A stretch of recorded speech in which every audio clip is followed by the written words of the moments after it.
good and evil, light and dark, the right side up or the upside down, God versus Satan, love or hate, survival or demise, positive or negative. Our world and this universe are truly wired.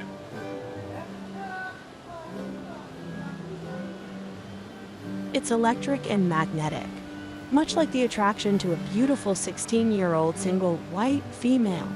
Magnetic and universal across galaxies, and across solar systems such as our own. When you look at a beautiful girl or the creations of some of mankind's most gifted artists, or look at the intergravitational poles of id versus ego or mind versus heart or many other binary systems that exist throughout,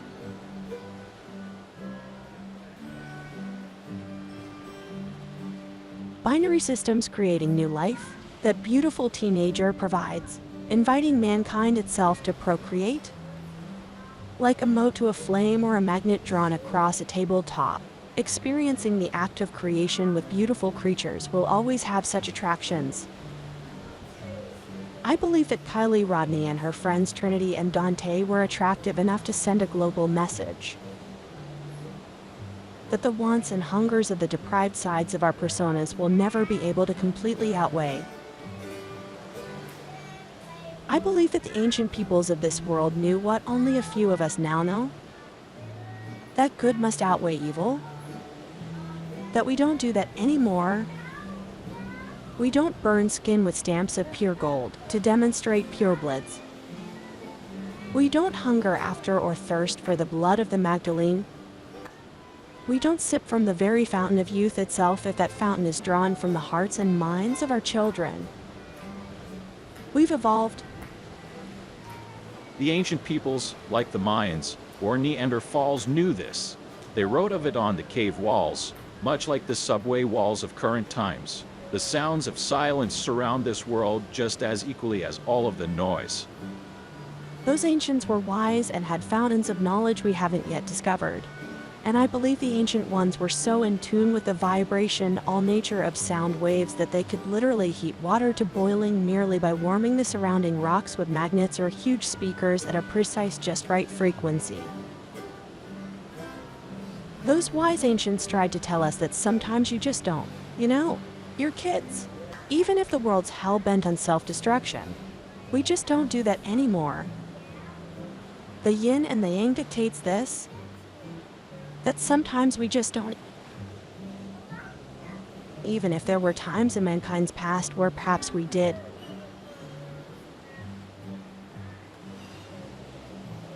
Just like gravity's strength being so profound it holds the moon with Earth's mirrored face, so profound as to shape the dust in mirror to very surface of the planet itself, using sound, using magnetism, using beauty to win over even the most violent of collisions of the past. The vibration, all nature of our attraction to a pretty girl or young man. Based on a speed of around 600 to 800 kilometers per second of outward radial flow. They should be hitting our solar system about every 12,000 years. This current sheet contains the galactic magnetic reversal point, not the galactic equator as incorrectly is believed by many. It is this galactic magnetic reversal, expected about every 12,000 years, that is impacting our solar system, in which is Our the magnetic driving forces force inside behind being the good over overall evil, 12,000 positive years. over negative, until our total destruction if necessary. We can exert those forces as creatures of this universe, much like the sun can exert those forces upon all of us. Only we can use knowledge as our guide.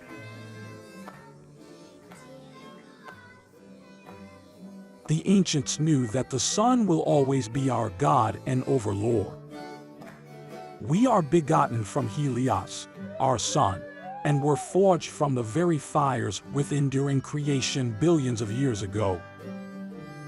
We are begotten children of the sun, and we've learned not to sear our children's skins, nor sear their souls with hands of evil and staffs of torture within. The ancients knew that there's always darkness after light, that in the upside down, underground, is where our fates will be decided.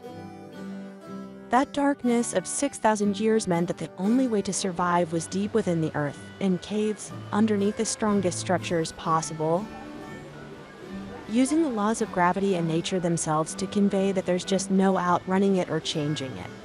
Every 6,000 years, this planet flips and sometimes flips over, like a drunken sailor, and with all speeds and magnitudes as may soon be our collective plight.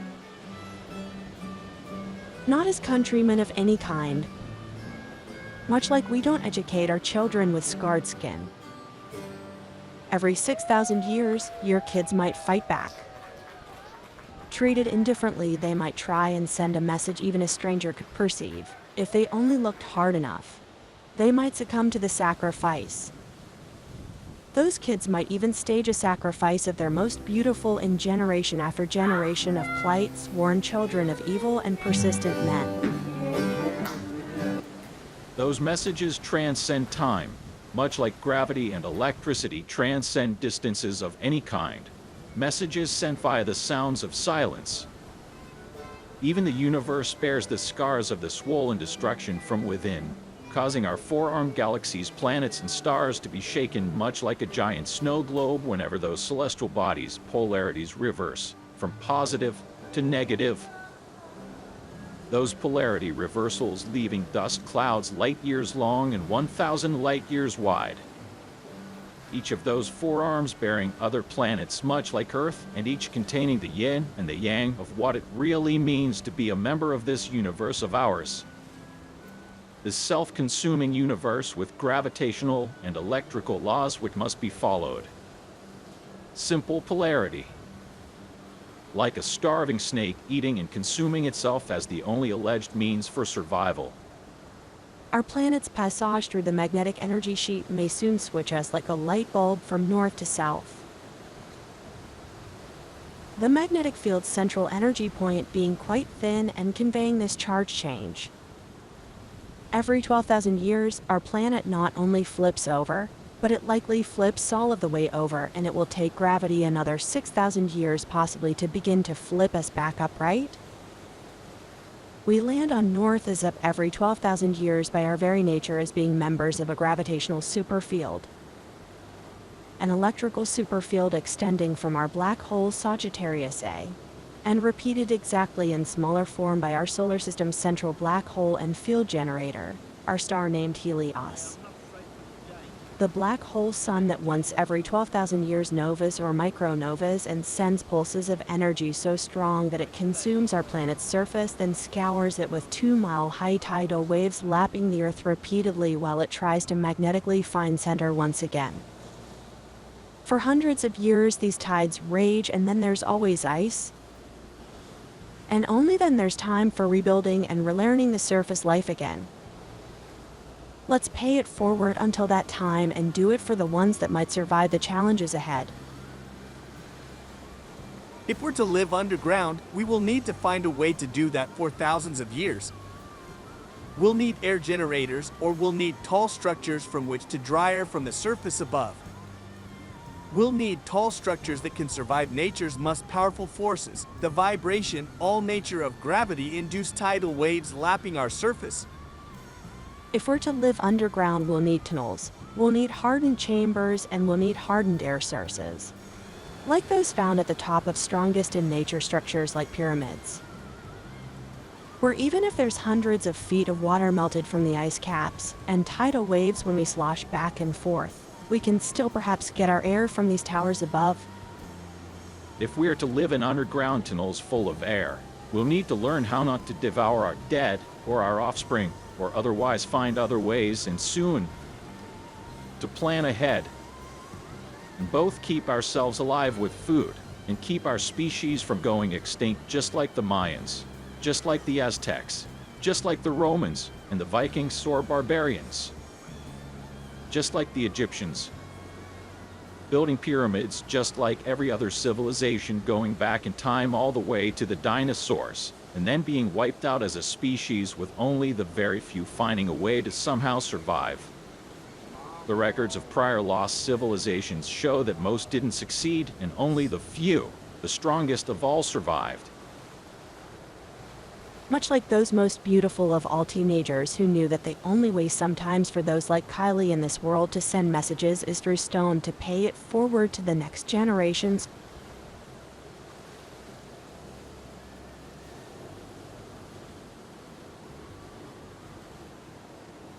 Kylie and Trin and Dante didn't leave us hieroglyphic messages written on subway or cave walls. They didn't point fingers at anyone, and they didn't name names. They communicated with us by pantomime to pay it forward to the next generation if they could, using methods that convey thoughts as if falling away from someone, even to total strangers. To somehow stop their madness without saying a word. Our ancients used the same methods. All over the world. They communicated there would be a reckoning while worshiping our sun. Like a snake eating its own tail. It has always been that way.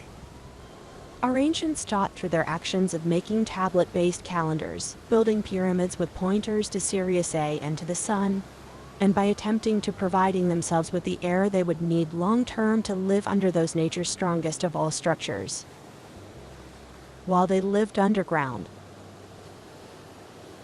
Every 12,000 years the Earth's wobble is such that as the result of a long-ago collision with a moon-sized object, it rotates towards the north, Earth's orbit around our sun, which itself orbits another star twice as large.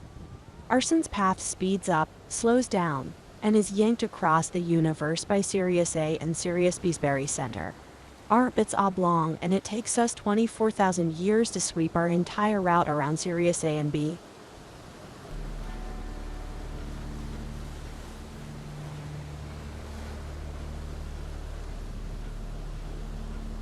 Like gravity, mankind is predisposed to being drawn to teenage beauty as a survival mechanism. Our sun's polarity and Earth's magnetic polarity changes as the sun's flipped over every 11 years.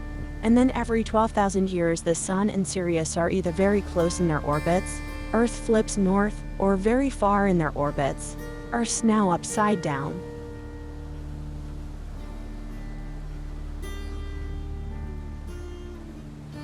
This cycle of traversing the universe in tandem with another star over twice again as strong as our small sun in their gravitational size.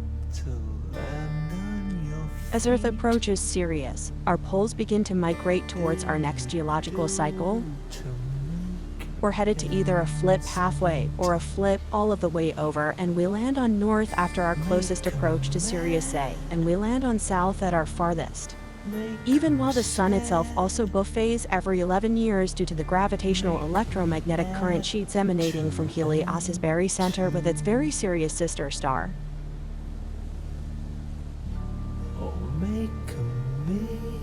The same type of electromagnetic current sheet that the sun emanates. Kylie, Trin, and Dante could be viewed as gravitationally attractive or like brothers and sisters. Leaders whose purpose has been achieved. Each of them were so much more than leaders, more like teachers. Instead, our galaxy, the Milky Way, is similarly gravitationally attractive.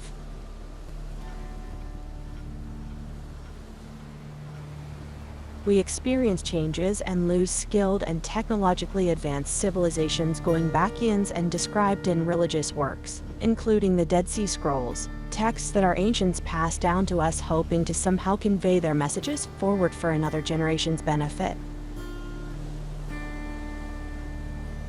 Acts of mankind's repeated attempts at survival and by paying it forward to the next inhabitants of our Mother Earth.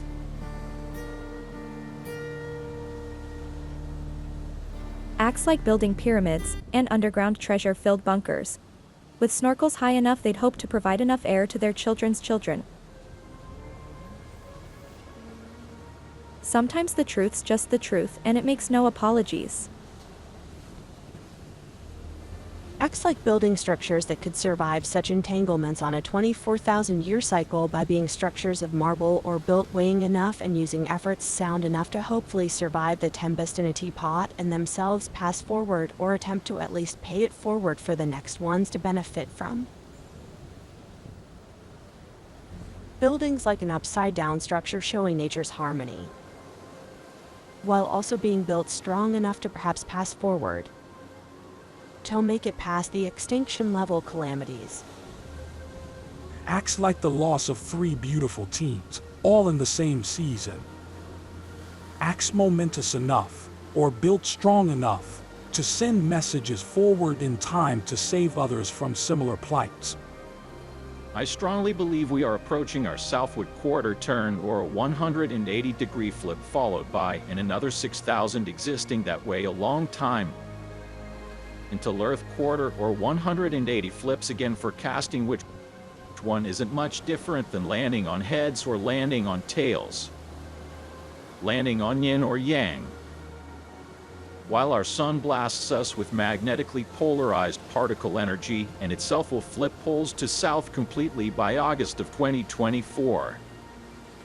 Earth will then be drawn to this opposite pole as our gravitational field has now weakened to the point that even minor perturbations matter. Minor kids also matter. The sun is also progressing towards Sirius A and in a most serious way increasing in speed towards each other now magnetically. Our planet's poles also are changing at an increasing rate, heading towards each other. And all of the other planets in our solar system have either changed something magnetic, like wind speeds or the direction changes of planet-sized storms, or planets that have also thrown off indicators of internal idiosyncrasies of sufficiently violent nature, perhaps. Some even magnetically strong enough to wake a previously hardened and dead planet's crust, as Mars has recently done. We approach Sirius, and it's now our solemn turn to leave scrolls, to make towers of the strongest geometric shape, to find a way to exist 24 hours a day deep underground.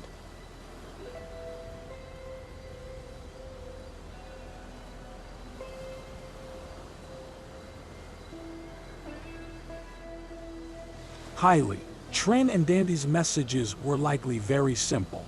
Just don't, man, you know, don't. It costs too much. The price is too high. It's inherently not just by its circumstance.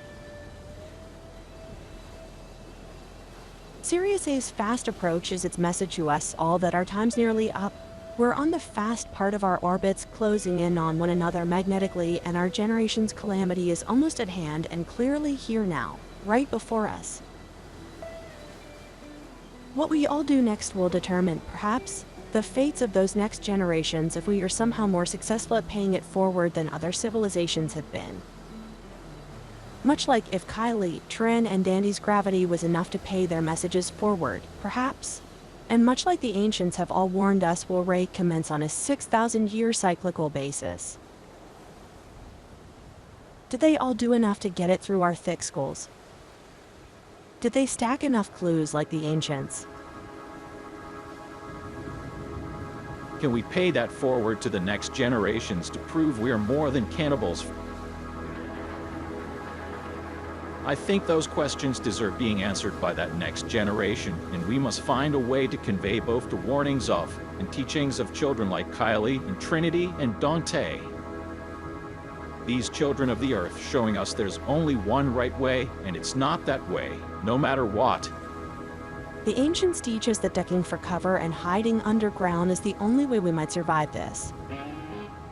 And the water lines on the 3 most well-known pyramids are now those people's beacons to us to dig deeper and build our snorkels a whole lot higher. As high perhaps as the towers of Babel, but strong enough to survive being smothered by ice ages or deep seas, or smothered by new layers of ocean-borne sediments. Mankind somehow made it this far. Will we be able to do it again? We can do it in memory of the most beautiful teens I've ever come to appreciate along the way. This guidance we must follow, much like the warnings of and writings of our forefathers. Don't do that to your kids. They're your kids, man. Just don't. And be prepared for your comeuppance either way. Like the darkness coming to light only to then ultimately return to darkness, nothing defeats gravity. Or the power of the messages those teens sent for us to act upon and find ways to incorporate and preserve. And to remember them all as we likely approach those dark ages yet again. We must fight our inner gravitational pulls as men, as fathers to their children, doing their level best to shield them from such horrors instead. Mankind deserves merely to be studied, perhaps, but to try and live on somehow as a species is something we must at least try to do. For the children.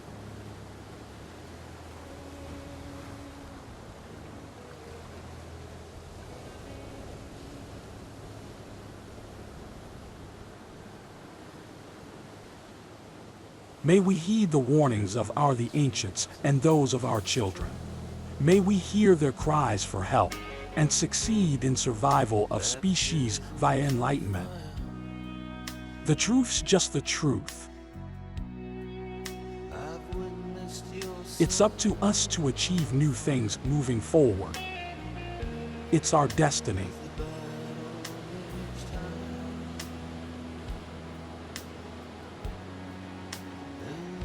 We'll get through it without doing that to our kids.